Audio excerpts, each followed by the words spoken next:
Okay, so we have a new episode of Legends and Leaders, and today it's great to have Steve here. Steve, you're somebody that has a lot of experience in the world of technology, but decided to use a personal experience that happened to you to, have a new mission when it comes to company building, and you used AI to, really just change the way that the blood cancer space has kind of been when it comes to a system that that can detect and really empower people around that. And I'm excited to have you and to get into your story and what you're building. Great to be here. So Awesome. actually, I've done a lot in medical technology, but it was always for somebody else's problem. And this is the first time it's got very personal. But I did what probably a lot of what your viewers would do and what you do if there's anything like new happens in your life. The first thing you do is you go to AI and say, what's going on? In my case, I went much deeper. I actually built an application with a bunch of different agents to help me analyze what was going on with my medical record. And the reason I took that approach is that, as you know from just using AI yourself, I'm sure that depending on how you ask the question, you can get a very different answer. And that's not necessarily comforting in medicine. You kind of want something, you want to be more sure. So the approach I took was to, first of all, create a system to manage my whole medical record, but also create a bunch of agents with a bunch of different points of view who all could look at it in different ways and then kind of synthesize their results. And it was a way of educating myself in what was going on and also getting a much deeper answer about what was possible. So can you talk about like this experience and what led to you to build this company that you've created today? Like, can you just dive a little more into that story? That'd be great. Well, at the time, I mean, a year ago, I was not working on medicine at all. I was doing a lot with AI. I had for a few years, but more in kind of education and entertainment. I'd kind of left medical tech and I'd become a filmmaker, and I'd been doing a bunch of really fun things. I moved from Silicon Valley to Hollywood, and I was doing a lot of really fun things in the media world. And directed a bunch of documentary features that premiered at South by Southwest even. And so I was having a lot of fun, but I was kind of in this space of education. When I got diagnosed, I kind of turned the knobs a little different direction. And I said, well, I really need to look at medicine again. But I was, like many people with cancers, especially I think blood cancers, misdiagnosed for about a year. You know, you have a bunch of things going on. They maybe are less specific, and the doctors often say, "Well, you know, it's something else." They don't recognize they don't see the signal in the noise. So my doctors thought, you know, I was getting everything tested, but they thought they called it a fishing expedition and couldn't find anything. Then our house burned down in those big fires in LA in January. And I ended up near Palm Springs, staying with friends, and ended up in the hospital seeing a completely new set of doctors who then tested everything again and saw what the other doctors missed. So my first question was like, look, I had everything under the sun tested. Why didn't my doctors find this before? So what I was doing initially, I was taking everything I had and I was going into AI with this question of how soon could we have found this if we just had a better way of looking at all this data. And it was quite astonishing that I had all these different agents looking at it, and they had different opinions about what it might be, but they all agreed that, hey, you know what, to settle our argument, you need to get these next tests.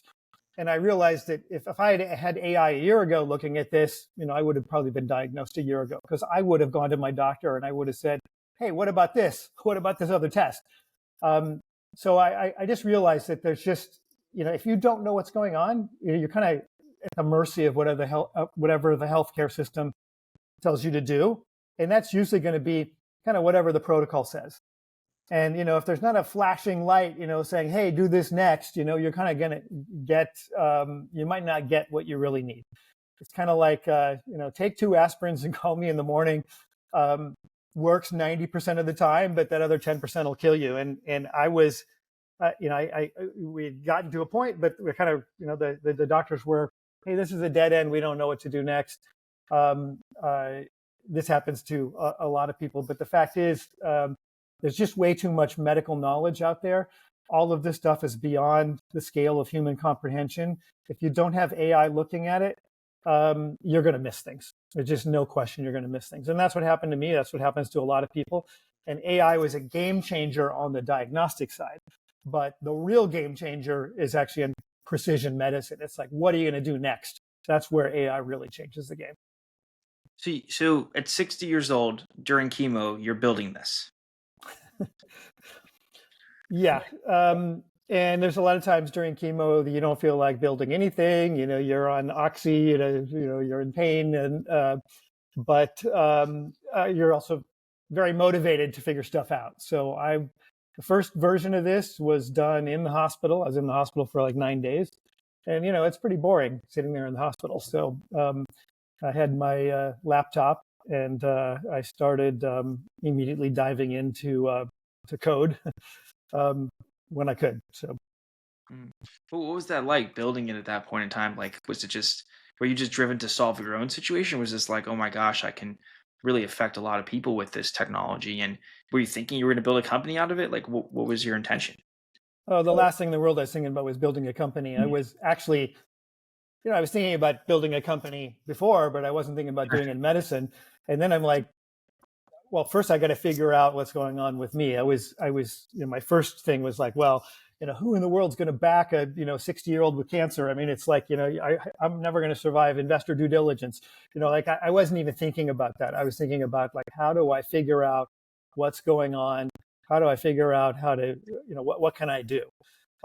As I started to get on a completely different kind of therapeutic journey, and it started to work, and I got into remission and started to really work just extraordinarily well. I'm on a cocktail of things that are off-label, and I've never had a full clinical trial because it's like precision medicine. It's like everybody's cancer is different. And when you get down to that small group that is exactly like you, it's too small of a group to even do a clinical trial on. So I'm on, everybody's kind of an N of one experiment at the end of the day. And so I didn't know that I was going to be healthy enough to do anything. But once it started working and I started realizing how powerful these tools could be when applied to precision medicine, when applied to kind of personalizing cancer treatment, it seemed like this is something that could help a lot of people. And I actually I got a friend of mine who's in the medical field, runs a conference about the future of medicine. He invited me I'm calling him, asking him, hey, can you connect me to the top doctors in the field? And he's like, well, what you're doing is interesting, Steve. Can you come speak at my conference? Yes, I'll help keep you, I want you to stay healthy, but can you also speak about what you're doing at my conference?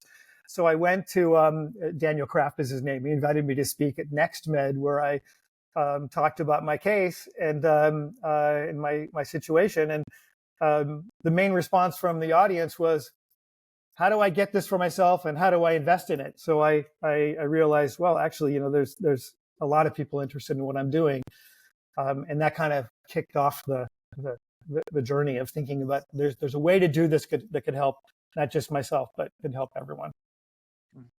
So you're building this. When did you have a finalized product? Like, how long did it take you to get to that point? Well, this is AI. There's never a finalized product. It's a continuous evolution and journey, but AI has accelerated everything. But the product has gone through evolution that's kind of like, when you're building a product for yourself, you have you can be a really great product manager. You can have a lot of insight on what you need. And, the first part was, think about it as the offense. Like what's the right thing that's going to more precisely kill my cancer and not kill everything else along the way.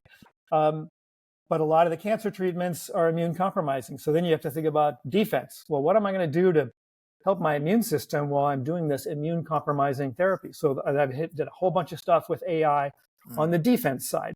And then the other factor is, well, your lifestyle. We talk about, like prevention and all these lifestyle factors and staying healthy, but when you're in treatment, when you're in chemotherapy, I mean, all that stuff interacts with your treatment and with your disease, so like it's even more important there. And I have very specific examples of things that I learned about what I should be eating and what I should be doing there that have a measurable impact on the disease. And then the fourth bucket is monitoring. What should I be monitoring? How closely should I be monitoring this? How do I know if something is working or not? And in general, the doctors are like, hey, we're going to test this stuff, once every month or two, because, don't get too worked up about the data.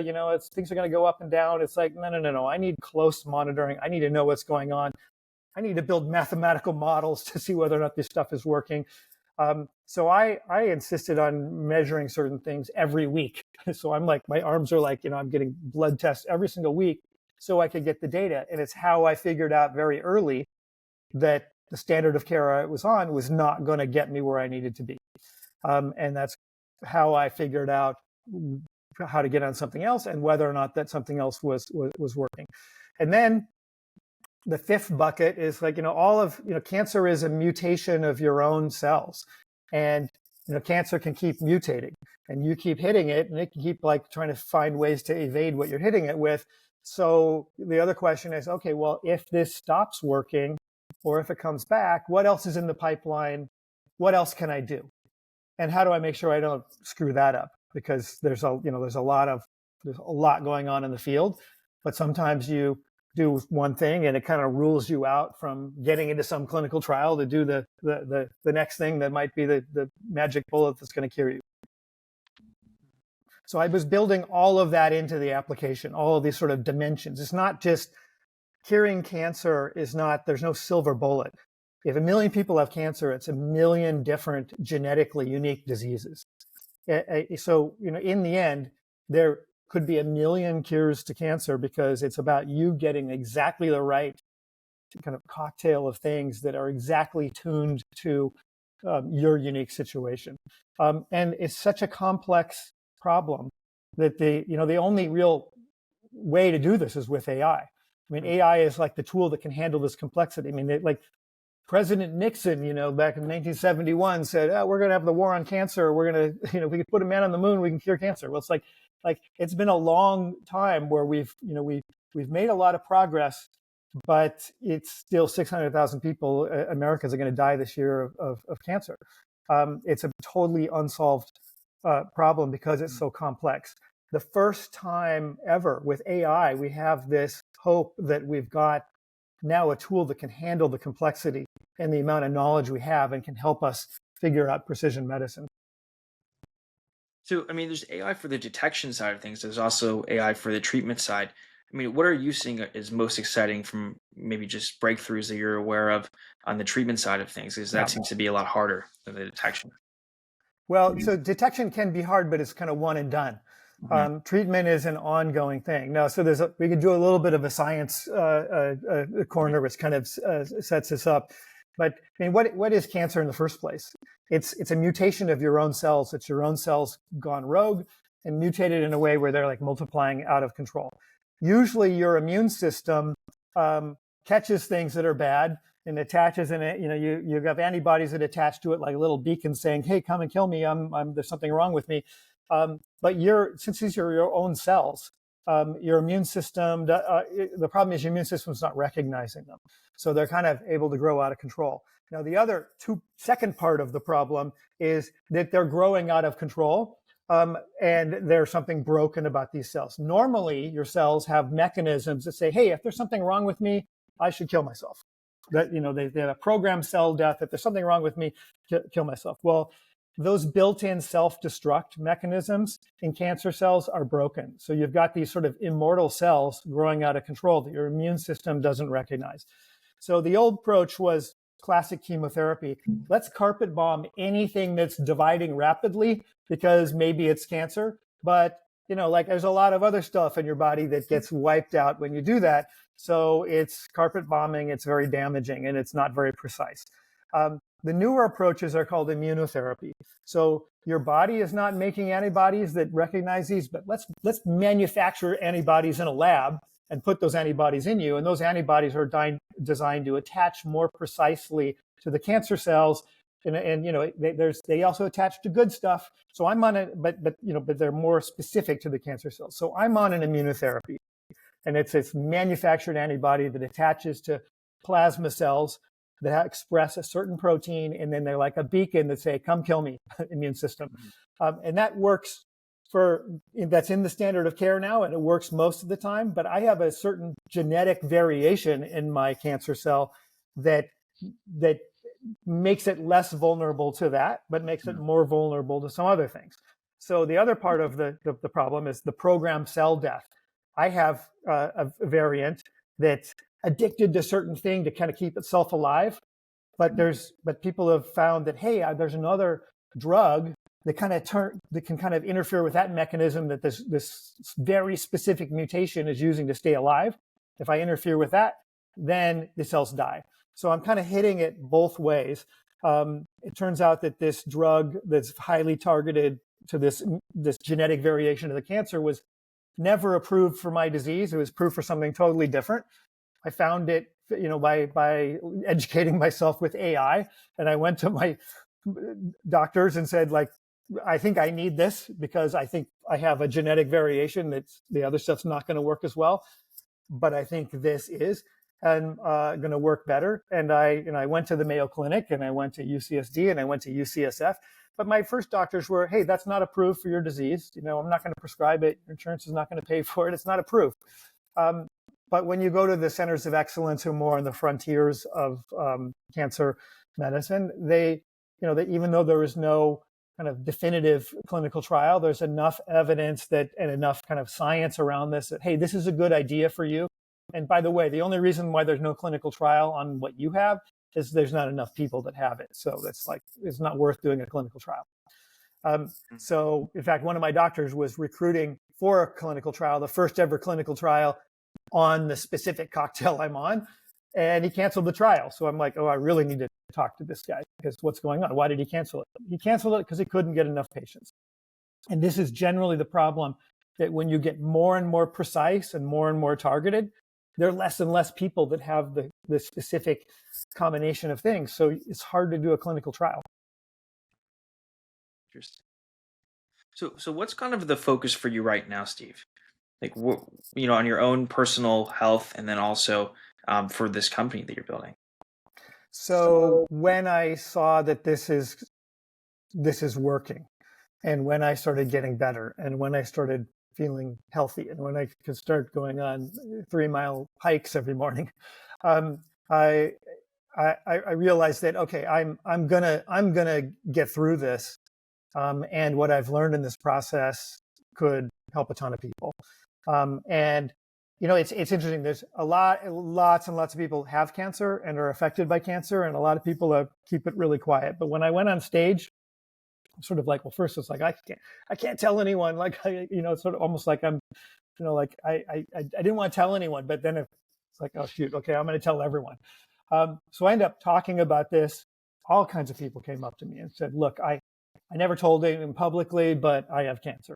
Or, I'm dealing with this, someone in my family has something like this. And so people started coming to me, and I started, they're asking for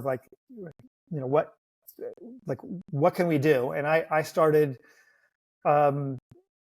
using what I'd done kind of with friends and people that I knew, and let's see what we can learn. And a lot of stuff started coming out of that. And I realized it's not just me in this situation. There's a whole frontier of medicine called precision medicine. What is that?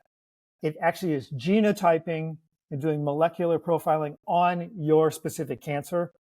A lot of times you're getting, the pathology is sending your biopsy out to Mayo Clinic or some lab, and they're doing this, and some 15-page report is coming back. It's an attachment in your medical record, and you don't even know what's in there.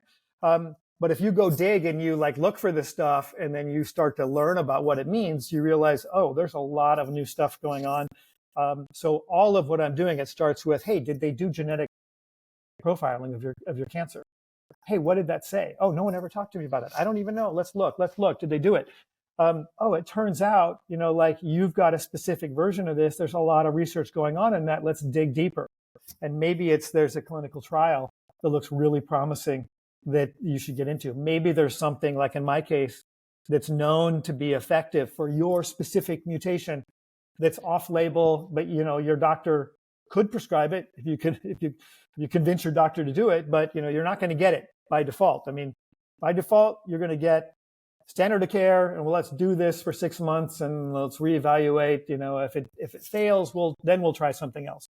I mean, I have it.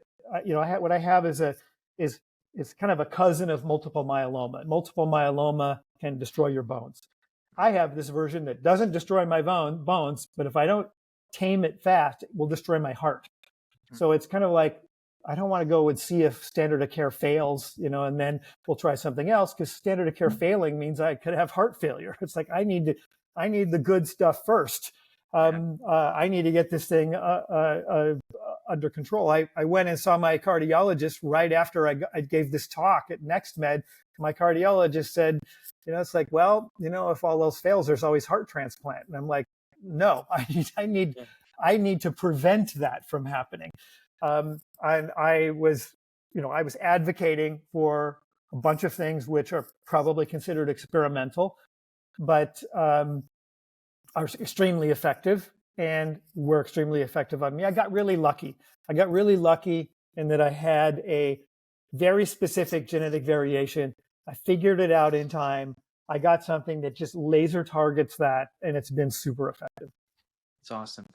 Steve, that was all the questions that I had. I appreciate you taking the time and doing this. I think it's amazing that you took this, this could have been, very difficult situation that, was difficult, but it could have been really much worse. And you solved this through, kind of patient hacking and just, figuring out a solution on your own and really taking agency of this whole situation, which is something not everyone does. And it's great that you're trying to now build this as a solution for other people to help them improve their lives. And I'm just excited to see where the company is going to go, and this platform CureWise that you're building, how much further it can have an impact on the world, and what's to come next. So thanks for coming on and doing this. I love the words patient hacking. I'm going to use that. Yes, that's definitely what we're doing here. And everybody who gets a serious diagnosis like cancer, I mean, you need to become an expert in your own disease, and you kind of need to start thinking like a hacker. Like, what can we do? Stop just listening to everything that kind of the default, but dive in, become a hacker mindset, and figure it out. And we're building the tools that enable people to do that.